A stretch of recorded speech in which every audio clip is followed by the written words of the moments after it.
pessoal, muito boa tarde a todos vocês. É um prazer estar aqui recepcionando esse evento aqui da BBC. Eu sou Fabiana Schemer, gerente de produtos e regulatório do C6 Bank. Estou aqui com os meus colegas de mercado Marcelo Belotto, head aqui de negócios no banco Ourinvest, Pedro Heroles, nosso jurista, sócio no Heroles Advogado, e o Sandro Nunes, head de produtos Latam no Citi. E hoje nós vamos discorrer sobre duplicatas escriturais, um tema super complexo que vem arrebatando aí corações no mercado. Eu vou fazer uma breve introdução e vou passar aqui a palavra para os meus colegas. Nós vamos ter o evento aqui dividido em 3 grandes blocos.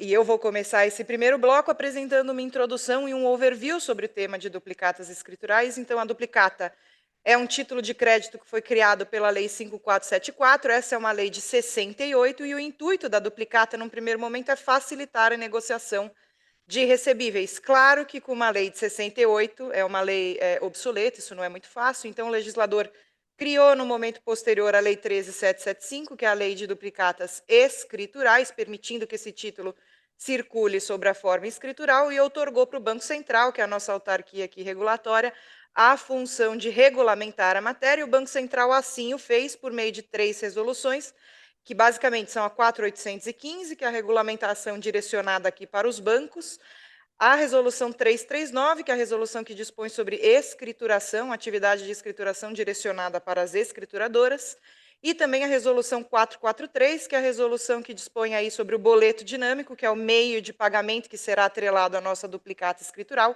e vai fazer com que o sistema todo funcione. Tá? Então, basicamente, o que a gente tem de diferente do mundo de hoje para o mundo como vai ser? Hoje, os clientes operam basicamente ali dentro dos bancos prestadores de serviço de cash, né? Nós não temos registro centralizado, nós não temos escrituração de duplicatas. Hoje, os clientes negociam a partir de boletos, na maioria das vezes escriturado dentro das próprias casas, ou assim fornecido pelos clientes de maneira bilateral ali para as instituições financeiras. E a partir da implementação da regulamentação, nós vamos ter novas etapas. Quais são elas? A primeira é a etapa de escrituração. Então, todo cliente que quiser negociar a carteira de recebíveis dele com um banco, ele terá que escriturar duplicatas numa escrituradora. E também a etapa de registro. A partir do momento em que ocorrer uma negociação com esses títulos, uma negociação no banco, pode ser uma cessão com regresso, uma cessão sem regresso, um desconto, enfim, as operações que a gente tem aí comumente no mercado, essas operações terão que ser registradas de maneira centralizada nessas registradoras e todos passarão a enxergar ali o que está disponível no mercado e o que está gravamado para quem.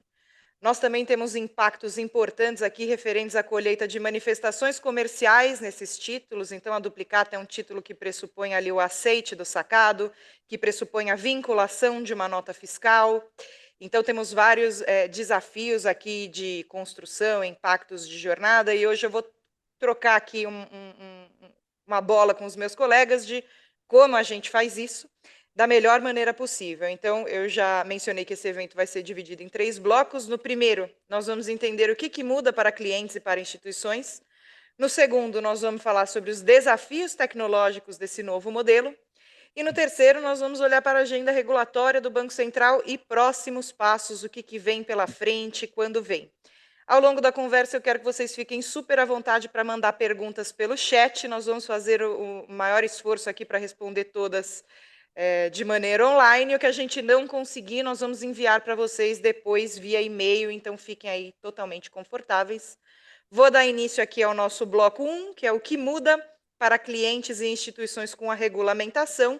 E para começar esse nosso bate-papo, eu queria direcionar uma pergunta aqui para o meu colega Marcelo. Marcelo, vamos falar sobre um tema espinhoso: meios de liquidação e gestão de garantias. Como que vai ficar isso no regulatório? Então, quer dizer que no passado era só dentro do banco, o banco fazia toda a gestão, e agora tem um terceiro aí nesse jogo para combinar. Como que vai funcionar? Explica para a gente. Não, legal. Obrigado aí, Fabiana, pela introdução, né? Agradeço aí a presença maciça aí de todo mundo que está prestigiando o evento. Vamos lá. Vai mudar bastante coisa, tá? Vamos pensar assim, no mundo como ele é hoje, cada cliente, sacador, ele emite as suas duplicatas, entrega ao banco, via os famosos arquivos padrão KNAB, enfim, ele pode usar aí as vans no meio do caminho para fazer uma integração direto do ERP do cliente, né, do sistema proprietário dele de faturamento, para mandar para a instituição financeira.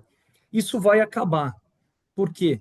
Porque com a introdução da duplicata escritural, este cliente sacador ele passa a ter que contratar um escriturador, e tem que ser apenas um único, exclusivamente um único escriturador. Porém, se criou a figura do intermediário, quer dizer, a instituição financeira que ele está acostumado. E quando eu falo instituição financeira, não precisa necessariamente ser um banco, tá? Pode ser, por exemplo, uma fintech que preste esse tipo de serviço, tá? Mas o importante é que essa instituição financeira, então, ela vai fazer essa ponte de contratar a escrituradora para fazer o serviço de escrituração. Porque a gente tem que sempre pensar assim, nós estamos falando virtualmente de milhões de empresas, né, na economia real, para desaguar lá em meia dúzia de escrituradoras. Então, o papel dessas instituições intermediárias vai ser super importante. Aí o que acontece? As escrituradoras, que são as registradoras hoje que a gente conhece já, inclusive do mundo, né, do arranjo de cartões, elas já estão se preparando para não só fazer escrituração, mas fazer uma série de serviços para facilitar a vida do cliente. Então, imagina o seguinte, hoje, o número da duplicata, ela já consta na própria nota fiscal. Então, na hora que ele contrata essa escrituradora / registradora, eles já vão oferecer um serviço de escrituração automática.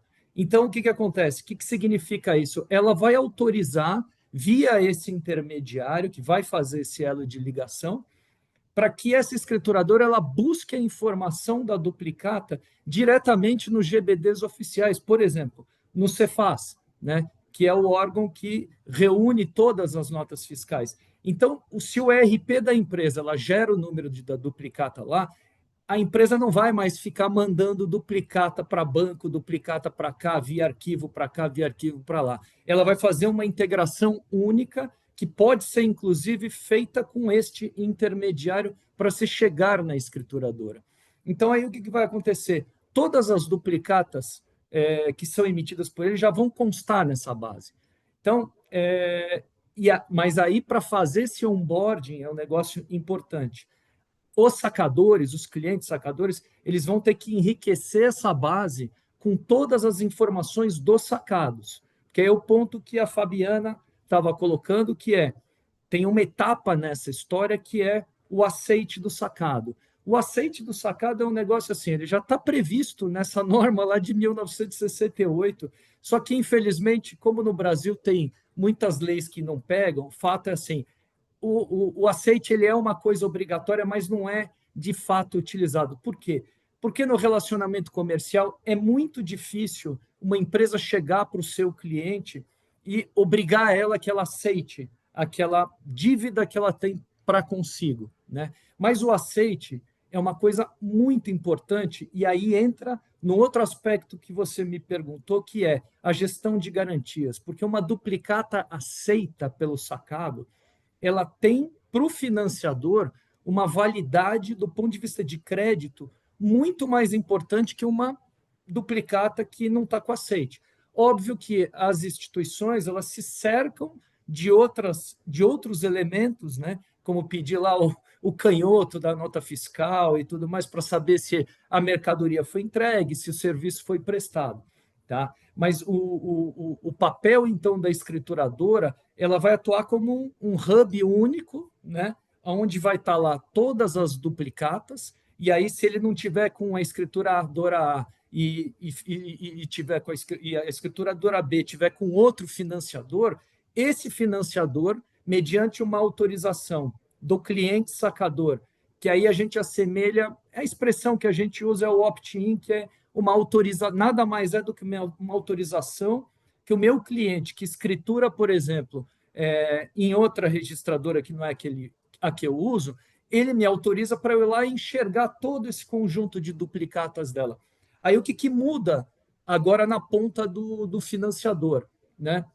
o financiador não vai mais receber as duplicatas direto do cliente. Eu vou direto nessa base, e aí, conforme os meus motores internos de crédito, porque aí é um pouco diferente do recebível de cartão, aqui o que interessa muito mais é o seguinte: é o sacado, é o grau de concentração, é a liquidez das duplicatas. Então, vai acontecer de a gente poder usar os nossos motores internos. Então, eu vou ser muito mais assertivo, porque eu já vou enxergar a base inteira de duplicatas do cliente, eu vou fazer uma pesquisa daquelas duplicatas que eu quero, que os meus motores internos aceitam, né? Então, não vou ter descarte, em teoria, eu não vou ter descarte de duplicata, como hoje, por exemplo, acontece. O cliente manda, vai para o banco não aceita essa, porque concentrou sacado e por aí vai, né? Então, acho que assim, a mudança vai ser muito grande para todos, né? E para esse negócio dar certo, é lógico, todos vão ter que ter, né, sua adaptação, mas assim, eu particularmente estou bastante esperançoso aí, vejo que a duplicata escritural, ela poderá ser assim revolucionária para o mercado de crédito, assim como o Pix foi revolucionário para o mercado de meios de pagamento. Obrigada, Marcelo, aí pela sua explicação. Agora eu queria ouvir um pouquinho de você, Sandro. Tudo isso é muito bonito, mas isso começa a partir da escrituração. Explica para a gente que trem é esse? O que é uma escrituração? Obrigado, Fabiana. Tudo bom? Boa tarde, pessoal. Obrigado pela participação aqui, sei lá, 240 participantes já. É, Algumas coisas que o Belotto estava comentando, eu acho que vão ser importantes, né? Porque hoje as empresas, elas simplesmente, quando querem usar o recebível, emitem um boleto, vão num banco, descontam, dão isso em garantia e, como ele estava falando, em algum momento ali do ano que vem, a obrigatoriedade lá em 2027, provavelmente, vai ter que ser escriturada uma duplicata, né, digital, a duplicata escritural. A responsabilidade por fazer isso é do emissor, do vendedor, né? Então, como o Belotto estava falando, lá na lei é bom que tem um advogado aqui para me corrigir, não me deixar mentir, né, Pedro?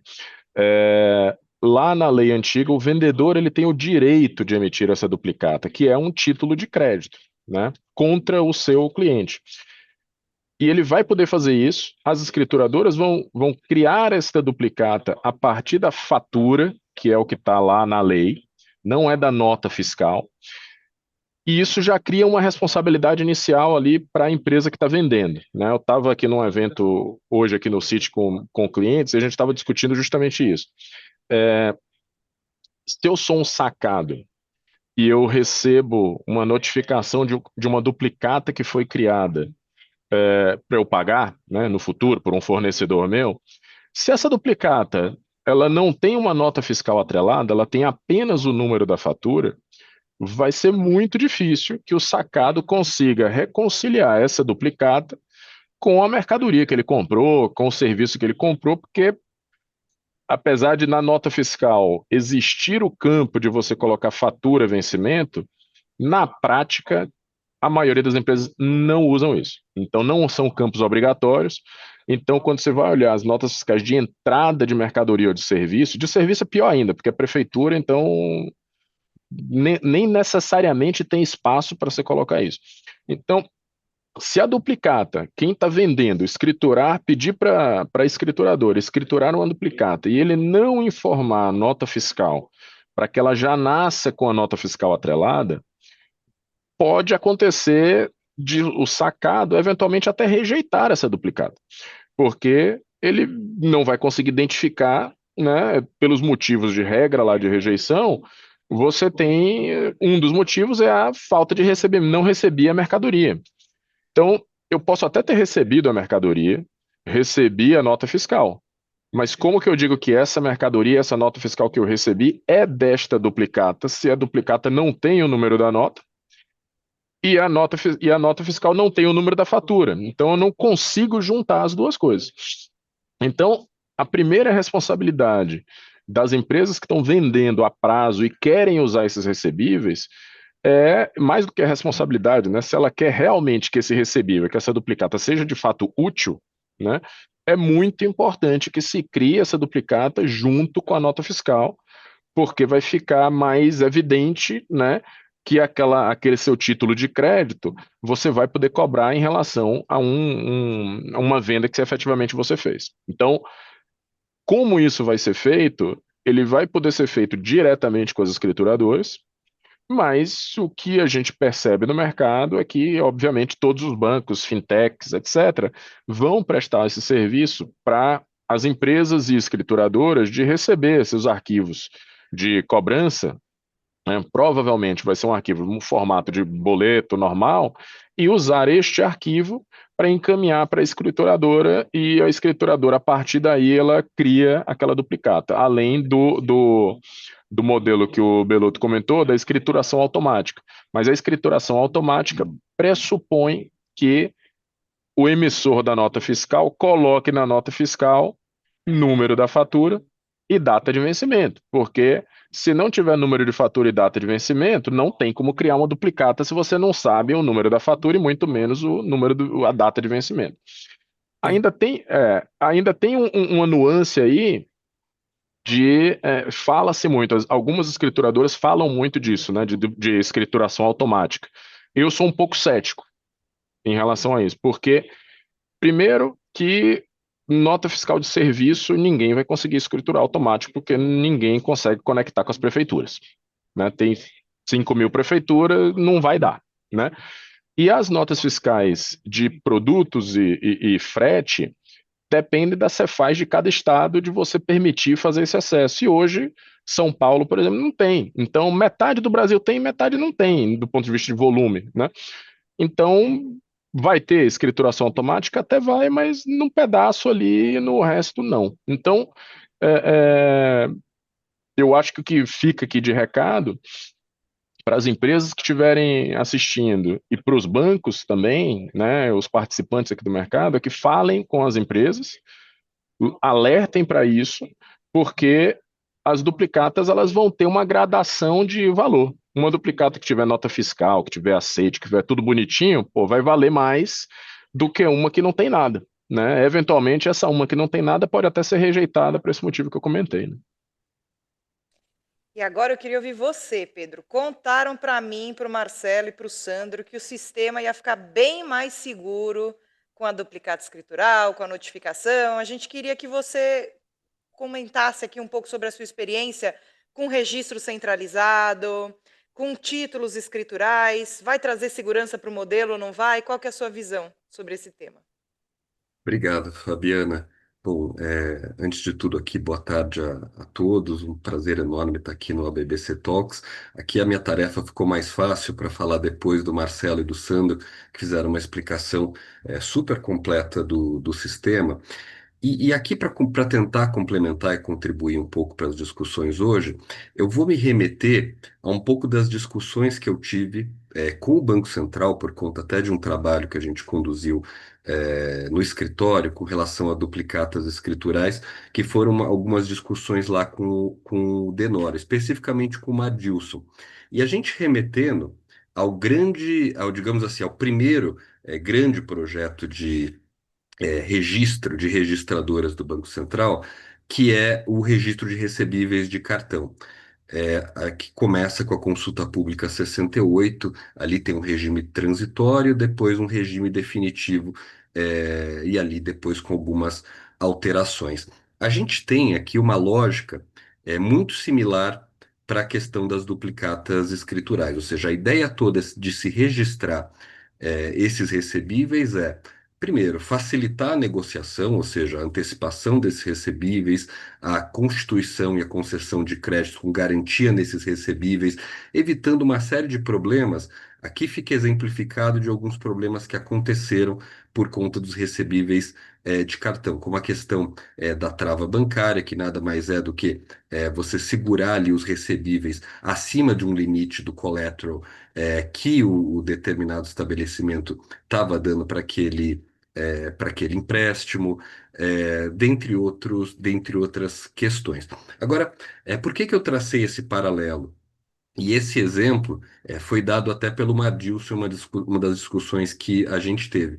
Diferentemente dos recebíveis de cartão, as duplicatas não são títulos que nascem do sistema financeiro de pagamentos. Ou seja, quando a gente pensa no recebível de cartão, a gente tem ali toda a cadeia de intermediários de pagamento, ou seja, o emissor, a credenciadora, até chegar no estabelecimento recebedor final, mas dentro de um sistema regulado. A duplicata não é assim.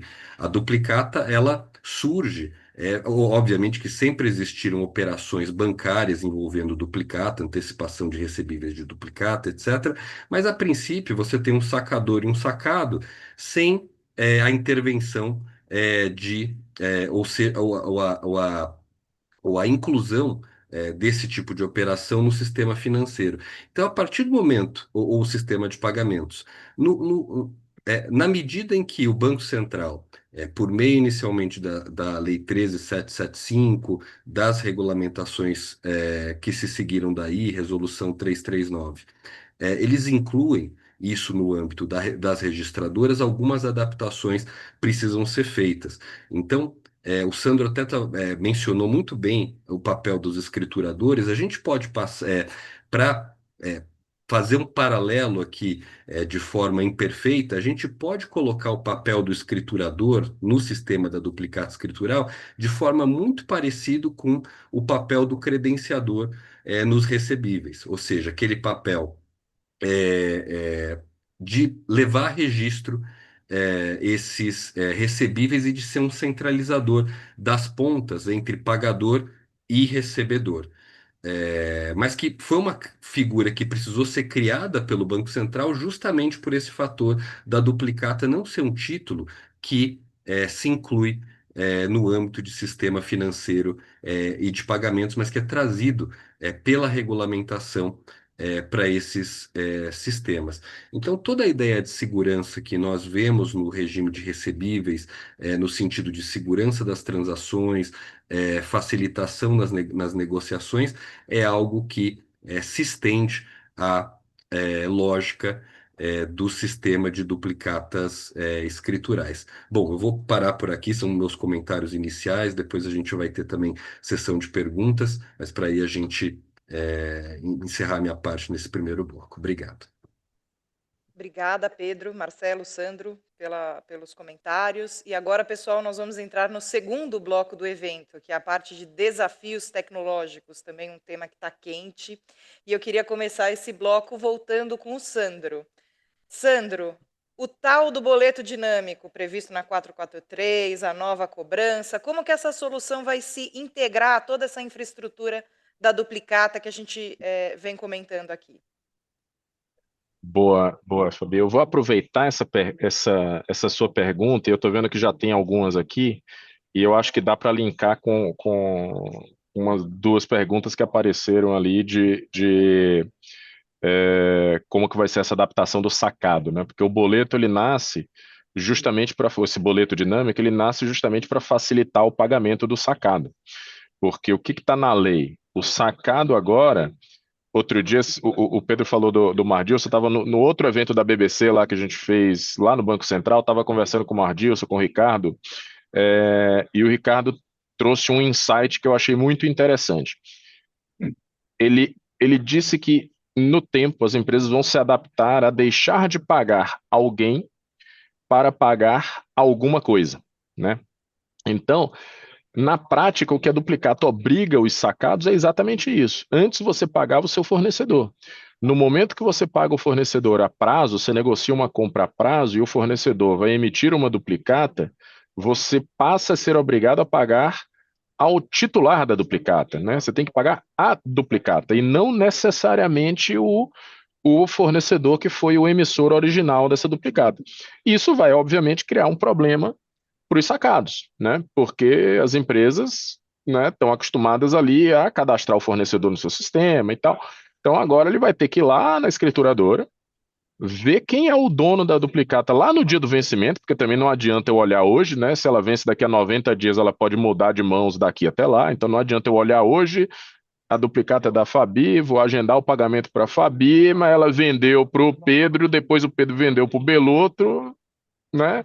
Estou na roça, vou pagar errado e os advogados têm o ditado, né? Quem paga errado paga duas vezes. Então,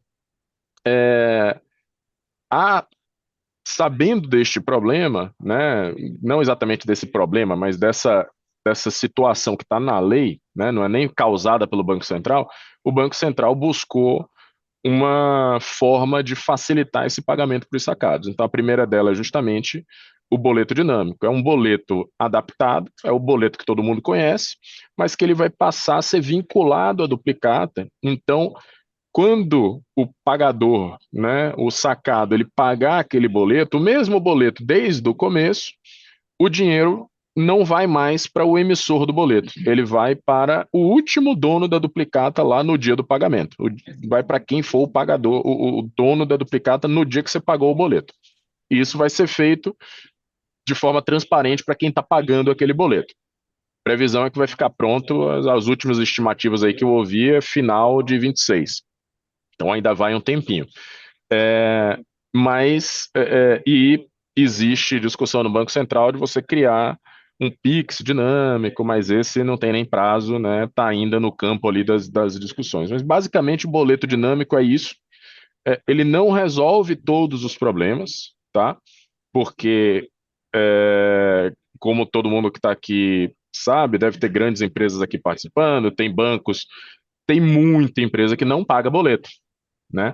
E não paga boleto não é só porque não quer boleto de factoring, é porque tem algum nível de fragilidade ali. Se você não tem certeza que aquele boleto é o correto, você pode estar pagando um código de barra adulterado e aí o dinheiro vai para o lugar errado. Então, o boleto é uma ferramenta excepcional, mas, como tudo, né, não é perfeita, né? Não existe nada totalmente à prova de bala. Então, tem empresas que não pagam boleto, não tem sistema adaptado para pagar boleto e não vai resolver. Para empresas médias, para pessoa física, eu acho que vai ser a solução. Mas ainda tem uma parte aí que vai ter que se adaptar. Obrigada, Sandro. E agora, Marcelo Belotto, voltamos para você. Como que vai ficar a transição para o novo modelo? Não, vamos lá. Não, esse é um assunto que está bastante quente aí nas últimas semanas. O Banco Central ele buscou aí associações e a BBC foi uma delas, justamente para discutir aí esse chamado tombamento, tá? Porque qual que é a questão? Nós temos um mundo hoje de registro de duplicatas, de garantias, que já estão sendo feitas nas registradoras, que a gente conhece. Tem um mundo ainda de registro de duplicatas que foi feito nos cartórios, por N razões, eventualmente porque determinado financiador dessa operação nem sabia da possibilidade de registrar, né, o gravame, por exemplo, na registradora, porque tem uma lei, tá, que diz hoje que dá segurança justamente para se fazer o registro nas registradoras, que determina, né, que o gravame ele tem que ser feito aonde o ativo financeiro foi registrado. Então, se eu registrei a duplicata numa registradora, eu tenho que fazer o gravame lá, né? E aí, claro, num determinado momento, as registradoras tinham que se habilitar, né, a receber o registro das duplicatas mercantis, das duplicatas de serviço e por aí vai. Mas nós temos esses dois mundos aí que aí precisam, então, se conciliar, porque o tombamento precisa ter como princípio se respeitar o critério da anterioridade do contrato de garantia que foi feito. Independentemente desse contrato de garantia ter sido feito numa registradora ou até ter sido feito num cartório. Tá? Então, quando o Banco Central procurou, como eu falei, as associações, fez essa provocação para, justamente assim, no modelo de uma consulta pública informal, né, ele buscar pontos de, né, junto a essas diversas associações. Então, o que acontece? Nós vamos ter aí basicamente duas datas-chave, né? A primeira data-chave é a escrituradora levantar a mão e declarar que ela está pronta, que é a declaração de prontidão, né? Então, ela tem que comunicar isso ao mercado, né? E uma vez que ela se declara que ela está pronta, aí o que, que acontece? Os agentes financeiros eles vão ter que buscar seus clientes para ensejar que eles, né, contratem as escrituradoras de alguma forma. Então, isso também vai ter que ser um movimento, acho que o Sandro aí até comentou, né? Vai precisar existir assertividade de todas as empresas para elas buscarem primeiro, né? O onboarding delas, né, a contratação dessas escrituradoras. Porque aí o que, que acontece? Uma vez que você tem a declaração de prontidão, você tem o sacador tendo contratado uma registradora, aí o que, que acontece? Os financiadores eles vão ter que, na medida da necessidade, informar ou não, porque também as registradoras elas têm as informações daqueles contratos que foram registrados anteriormente lá, dos contratos de garantia, para aí ela estabelecer o quê? O grau de anterioridade. Então, aquele cara que registrou o contrato antes, em teoria, né, ele deveria ter anterioridade em relação aos demais. Tá? Então, isso é um ponto que está sob análise do Banco Central, ele deve se pronunciar relativamente rápido aí com uma nova norma, talvez até uma alteração da 339 aí, que é a, né, é a norma principal aí que rege, né, a duplicata escritural. Então nós estamos aguardando com bastante ansiedade, né? E tem aí uma série de preocupações que a gente coloca, como, né, primeiro, o tempo, né, para principalmente esses eventos acontecerem entre a declaração de prontidão, contratação do escriturador pelo sacador, e aí o envio, né, dos contratos, a consolidação, para que aí você tenha, de fato, aí a entrada de uma forma o menos traumática possível, né? Obrigada, Marcelo, pela explanação. Pedro, falou em anterioridade, é coisa de advogado. Eu queria direcionar uma pergunta para você. Como que vai funcionar esse tombamento do legado?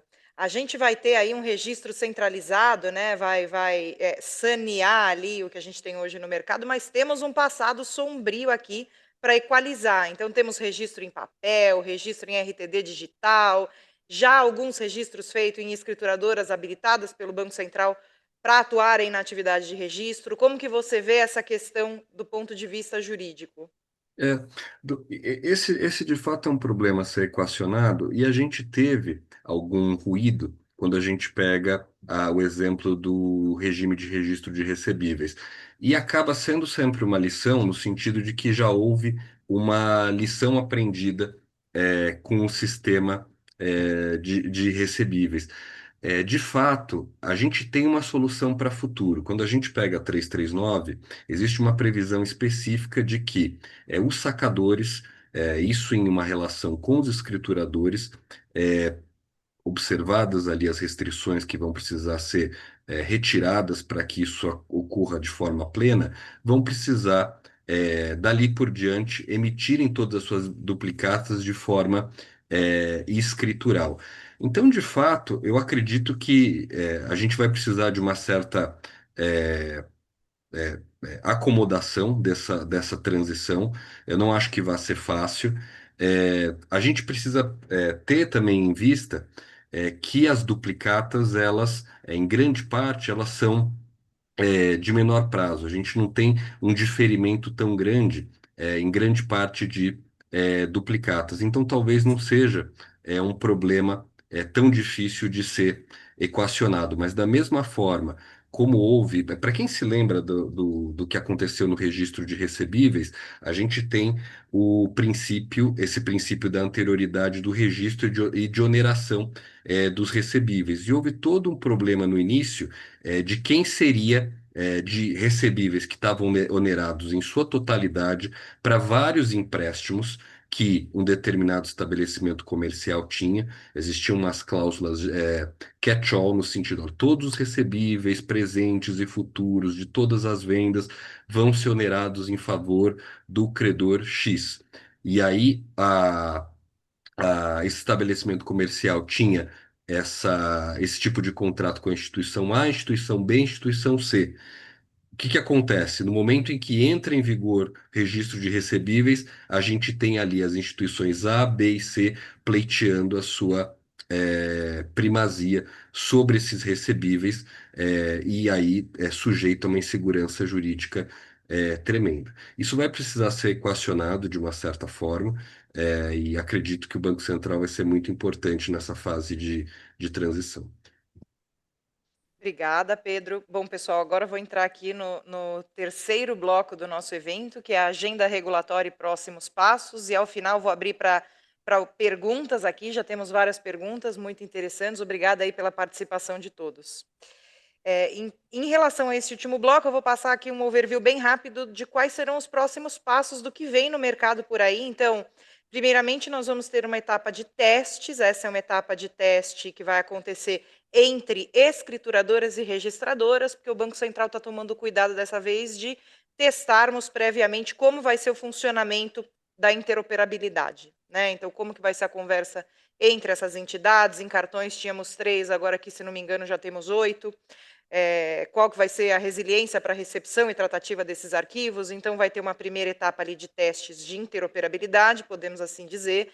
Depois, nós passaremos para a operação restrita de mercado, aí sim, afetando o banco, os sacados e sacadores, que tem uma previsão de início em março de 2023. Claro que a regulamentação ela traz um prazo, que é o que a gente chama de prazo de bandas, né? Esse prazo pode ser tanto antecipado quanto postergado, mas temos aqui uma estimativa de mercado bem firme de que essa operação restrita deve se iniciar em março de 26, e, por fim, o pleno funcionamento aí da duplicata escritural, já contemplando, inclusive, o tombamento do legado, para dezembro de 26, janeiro de 27. Claro que, inclusive, até aproveitando uma pergunta que tivemos no chat, temos outros regulatórios de mercado que provavelmente vão se cruzar com esse prazo, por exemplo, split payment, e estamos num esforço conjunto aqui nos GTs técnicos de mercado para impactar o cliente o mínimo possível. Então, poxa, vai ter que mexer em layout, adaptar KNAB, mensageria de PCR.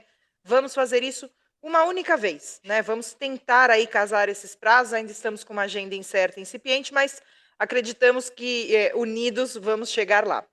Então, esse aqui é um overview do regulatório, tá, pessoal? Eu já queria passar para a parte de perguntas. Temos várias perguntas interessantes aqui no chat. Como eu comentei no início do evento, nem todas nós teremos tempo hábil de responder por aqui, mas daremos uma devolutiva para todos por e-mail. A primeira pergunta eu vou direcionar para você, Sandro. Já começamos numa pergunta cabeluda. Vamos lá. Qual o incentivo para o sacado dar o aceite na duplicata? Isso não vai criar impedimentos, empecilhos operacionais que hoje não existem? Boa pergunta. Vou tentar responder rápido e já linkar com algumas outras aqui também, tá? Não tem um incentivo claro para o sacado dar o aceite. A lei diz que o sacado é obrigado a dar o aceite, mas acho que foi o Belotto que falou logo no começo, tem lei que pega, lei que não pega, infelizmente. Então, não tem exatamente uma punição para o sacado se ele não der o aceite, mas existe previsão de o sacado pode ser protestado por falta de aceite.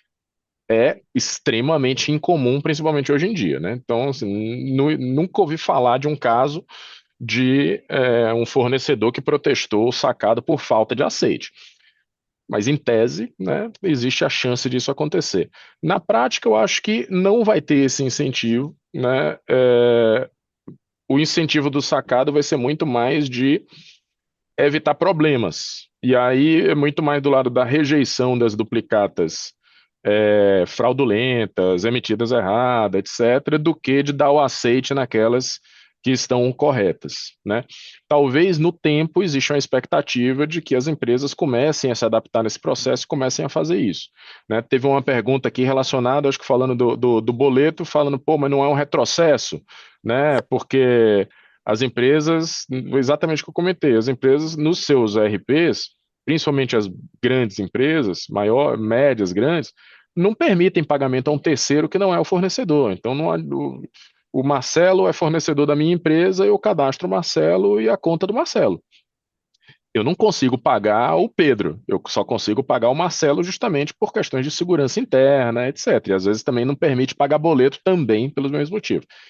Eu já tive essa discussão com o Banco Central lá no comecinho, mas a lei tem prevalência, né? Então, assim, a lei diz que o sacado tem que pagar ao dono da duplicata. Então, as empresas vão ter que se adaptar, né, a identificar quem é o titular da duplicata e vão ter que pagar esse titular. Não vai ter muito jeito, tá? Como eu disse de novo, no tempo, isso vai ser facilitado por instrumentos inteligentes de pagamento, né, que é o boleto dinâmico e o Pix dinâmico. Mas o Pix dinâmico não está nem no horizonte, não dá para imaginar quando que isso vai acontecer. Mas talvez aconteçam incentivos indiretos, né, para os sacados de, pô, se o sacado conseguir se esforçar e tal, e dar um aceite na duplicata, às vezes o fornecedor vai dar um desconto para ele, vai dar um preço menor, vai criar uma condição melhor. Isso a gente não sabe como que vai acontecer. Tem discussões de talvez ter algum tipo de crédito tributário. Então, em outros países que têm um sistema parecido com esse do Brasil, o aceite gera um crédito tributário.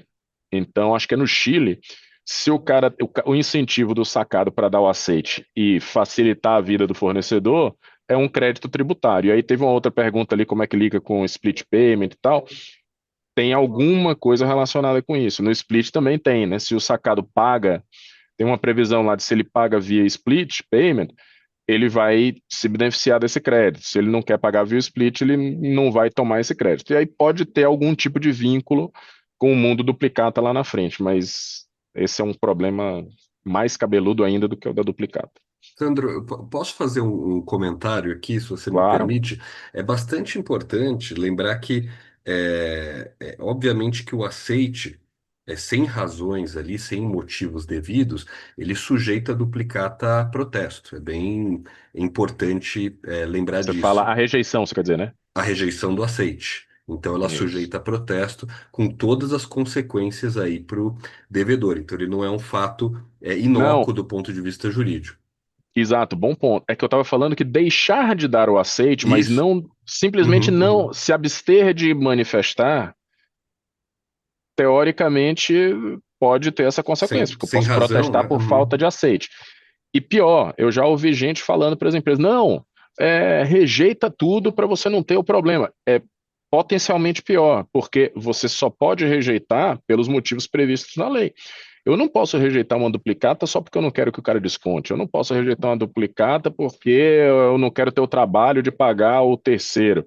Se fizer isso, além de ter que pagar a duplicata, porque ela não vai ser cancelada, você pode ter ainda outro tipo de consequência, de processos, etc. Então, E na realidade, tem um fator comercial nessa questão do aceite, que é assim, quem vende para alguém não quer incomodar o seu cliente para ir lá e fazer com que ele dê o aceite no título, justamente para facilitar a vida dele, para que ele possa obter crédito, ele possa negociar aquilo. E esse ponto que você pegou, Sandro, do Chile, é super importante. Eu particularmente tive uma experiência lá também de olhar um produto lá, o mercado chileno, até diferente do, ele é bem mais avançado nessa questão dos recebíveis lá. Inclusive existe uma bolsa que negocia recebíveis do mercado interno, tá? É, por que lá é melhor? Porque lá o que acontece? O aceite ele é tácito a partir de um determinado prazo. Se eu não me 20 engano, dias. são só 7 dias, gente. Não, E acho que se lá são você pegar 20. É. O Chile é uma espinha dorsal da América do Sul, né? Então, assim, o que pode eventualmente acontecer, até pelos pontos que a gente está falando aqui, né? Do fato de não pegar, a questão comercial, dificuldades operacionais e tudo vai. Ainda que exista a lei a lei de 1968 já previa isso, né? Mas eventualmente o que pode acontecer é assim, a 13775 ela ter que voltar lá para o Congresso para de alguma forma se prever esse aceite tácito a partir de um determinado período. E aí, claro, com toda. Aí você joga a obrigação, então, para o sacado se manifestar. Não, não aceito porque a mercadoria não veio, porque a mercadoria veio avariada, que já são as opções que estão lá na lei. Então, pode ser que isso aconteça, tá? Pode Mas, ser na que isso verdade, Beloto, essa discussão boa, eu tenho tido bastante essa discussão aqui, e com advogados também, porque na verdade, assim, não existe a figura do aceite tácito, mas ele na prática já existe, porque a obrigação é dar o aceite, você tem o direito de rejeitar. Então, se você não rejeitar, vai estar implícito que você aceitou. Então, hoje como é que as empresas fazem? Por isso que todo mundo pega o canhoto da entrega da mercadoria, porque tem sim, lá na lei de protesto que se você não tiver a duplicata, mas tiver o canhoto de entrega sem nenhum comentário dizendo que entregou a menos, etc e tal, você junta aquilo com a sua cobrança e isso equivale à duplicata, porque como na lei da duplicata você tem que dar o aceite, você só pode dar o aceite se não recebeu a mercadoria. Se você recebeu a mercadoria, você aceitou a dívida, né? Então, certo? não é preto no branco que vai ter o tácito ali depois dos 10 dias aqui no Brasil. Mas eu acho que aí para as empresas é bom se preocupar e observar, porque uma coisa é tentar baixar um protesto hoje de um boleto que você consegue avisar e dizer que, ó, nunca comprei, tal, etc. Sim. Amanhã vai ser uma duplicata, um título de crédito efetivamente criado e vai ser um pouco mais difícil ou trabalhoso, né? E aqui fazer um comentário, até em linha com o que o Sandro comentou. A gente já tem jurisprudência nesse sentido, viu, Sandro? Apesar de não ter o aceite tácito previsto ali na lei, a ideia toda de que você cria uma Exato, expectativa de direito e a ideia de isso previsto no código, nosso Código Civil, de que o silêncio importa a anuência, dependendo da circunstância do caso, e usam também o exato, princípio da boa-fé objetiva, etc., que você teria ali o aceite caso tenha uma demora exato. sem manifestação e sem você dar as razões suficientes pela qual você não se manifestou, né? Exato. E na duplicata escritural vai ser muito mais difícil de um sacado, principalmente uma grande empresa, né? Pega aqui na BBC, tem um monte de banco aqui. Imagina que emitir uma duplicata contra um banco. Como é que o banco vai dizer para o juiz que não, eu não sabia que eu tinha que rejeitar esta duplicata em até 10 dias. Eu não via duplicata. Impossível, não tem como se defender disso, né? E aí alguém compra uma duplicata não rejeitada sem manifestação, ela não foi aceita, mas também não foi rejeitada. E aí, lá no vencimento, o sacado não quer pagar, quem comprou essa duplicata de boa fé, pô, eu comprei a duplicata, eventualmente tem até uma nota fiscal lá, não foi rejeitada. Pô, como é que eu vou saber que o sacado não queria pagar se ele não rejeitou, né? A obrigação dele é rejeitar, não é a minha de descobrir, né? Sim. Aproveitando aqui o gancho dessa reflexão de vocês, eu queria perguntar para o Pedro: notificação para lá, notificação para cá, manifestação de sacado, aceite, informe de cessão, isso não aumenta o risco de fraude, principalmente quando a gente está falando de transações de varejistas? Eu acredito que essa justamente é a beleza, uma das belezas do sistema que foi desenhado pelo Banco Central, porque você tem essa centralização das informações no escriturador e no registrador, ou seja, a ideia de você ter, e isso depois com a parte de pagamentos, ou seja, com a dinamicidade de pagamentos casado com a criação do boleto dinâmico, ou seja, mitigando ainda mais o risco de fraude.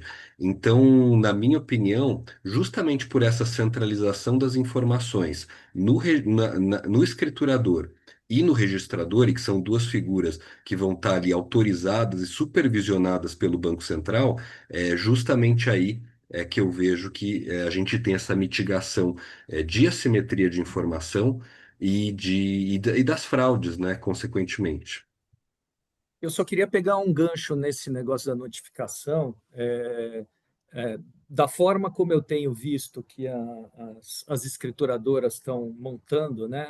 Na medida que o sacado ele vai ter que ser cadastrado pelo sacador para que eventualmente dê o aceite ou não, por tudo que a gente falou aqui, mas no momento que houver a negociação dos títulos e seja uma antecipação que o título foi cedido, se transferiu a titularidade da duplicata, ou mesmo porque ela tenha sido dada em garantia, então um gravame, o sacado ele vai ser notificado desse ato. E aí nós estamos falando de uma outra questão, que é o artigo 290 lá do Código Civil, da notificação da cessão para o sacado, né? Que ele precisa ter ciência. Então, eu acho que outro grande mérito aqui desse arranjo, né, desse ecossistema, seria, né, justamente você ter um ambiente centralizado de notificação, porque hoje você faz a notificação de N forma,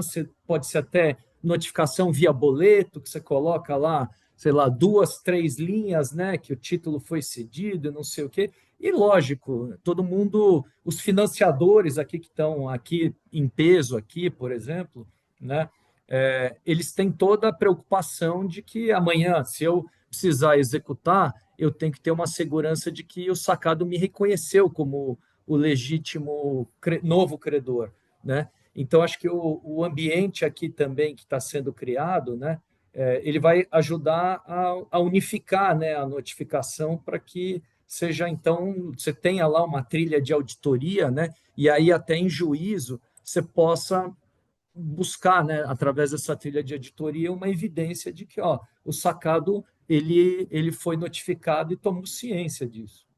Ele até pegando, a notificação ela passa a ser nativa do título, né? Então, assim, não vai ter como você dizer que não foi notificado, e pior ainda, já tem na lei dizendo que você, sacado, sabendo da existência da duplicata, é você que tem que ir lá na escrituradora, né? Óbvio que os bancos vão facilitar, etc., mas a obrigação é do sacado ir na escrituradora, ver quem é o titular daquela duplicata e pagar a duplicata para o titular. Nem fala se você foi notificado, se você não foi notificado. Lógico que isso vai estar tudo lá, nessa trilha de comunicação aí, das notificações de todos os eventos cambiários, né, da duplicata, mas ao final do dia o sacado tem a obrigação de pagar ao legítimo titular daquela duplicata. Teve até uma pergunta aqui que falaram de, mas se o fornecedor, né, o emissor da duplicata falar, eu quero pagar em boleto, eu vou ser obrigado a pagar o boleto, ou isso, ou aquilo. Na verdade, a lei permite ao sacado pagar da forma que ele quiser dentro do sistema de pagamentos brasileiro. Então, mesmo que tenha um boleto atrelado àquela duplicata, eu posso pagar com Pix se eu só quero pagar Pix. Só que você tem que pagar para o cara certo, né? Você pode pagar do jeito que você quiser, desde que você pague para o titular da duplicata, né? Temos 5 minutinhos aqui para uma última pergunta. Eu queria ouvir o Belotto, o Pedro e o Sandro, se tivermos tempo, sobre gestão de garantia, Belotto. Então, como que vai funcionar o acompanhamento do valor da operação de crédito versus garantia? Então, hoje vou ter uma operação de 1 milhão, vou mandar um gravame de 100% da registradora, não temos o recálculo automático como em cartões, mas temos o serviço de extensão automática do contrato. Queria ouvir de você, Marcelo, como você entende que isso vai funcionar, e de você, Pedro, na garantia de duplicata, sempre tivemos aquela polêmica de ter que descrever os títulos no anexo, depois queria primeiro ouvir aí a questão produto do Marcelo e depois a questão jurídica aí de atualização desses dados do Pedro, por favor. Não, tá bom. Não, essa parte de gestão de garantias é super importante. Eu acho que ela vai também ser positivamente impactada, porque acho que a gente até comentou um pouco, o financiador ele vai entrar dentro da sua escrituradora, numa base única, entendo opt-in, ele vai poder escolher as duplicatas conforme os seus motores internos. Inclusive, as registradoras, as escrituradoras, elas também vão oferecer seus serviços de motores, que aí eu vou poder parametrizar as condições que eu quero, de grau de concentração, índice de liquidez, né? Mas vou poder continuar utilizando os meus motores internos, tá? Então, assim, visto por esse aspecto, acho que facilita muito, porque você não vai mais receber do cliente, você vai entrar direto nessa base centralizada, vai escolher as duplicatas se tiverem, para compor a sua garantia, vai fazer o gravame, E aí é um processo contínuo, do mesmo jeito que acontece hoje, mas ao invés de você receber do cliente, você vai direto nessa base centralizada. A duplicata vai ser paga, você vai continuar, conforme, né, o teu contrato de garantia, retendo recursos numa conta vinculada, até compor, né, o teu exigido de garantia, e aí fazer a liberação do recurso que está na conta vinculada, que costumeiramente aí o pessoal chama de giro da vinculada, né? Mas eu acho que, do ponto de vista assim da gestão aí de garantias, só tende a facilitar, não deverá mudar grandes coisas. Pedro, podemos entrar na questão jurídica ali da atualização dos títulos? Claro. Aqui, Fabiana, vai funcionar de uma forma muito similar com o que a gente tem em registro de recebíveis. A gente tem uma previsão, em outra norma que regulamenta as duplicatas escriturais, a Resolução 4815, que as instituições financeiras, na medida em que o crédito for sendo pago pelo devedor, ele já precisa, em até um dia útil, desconstituir a garantia sobre as duplicatas excedentes. Então, esse problema do over collateral, que era um problema já do regime de registro de recebíveis e que veio ser endereçado aqui também, vai ser endereçado, já está endereçado da forma, do ponto de vista regulatório, com essa conexão operacional ativa que vai haver entre instituição financeira e registrador, e aí entre registradoras mediante interoperabilidade, para que ande par e passo aquele valor dado em garantia, travado em garantia e o valor remanescente do crédito.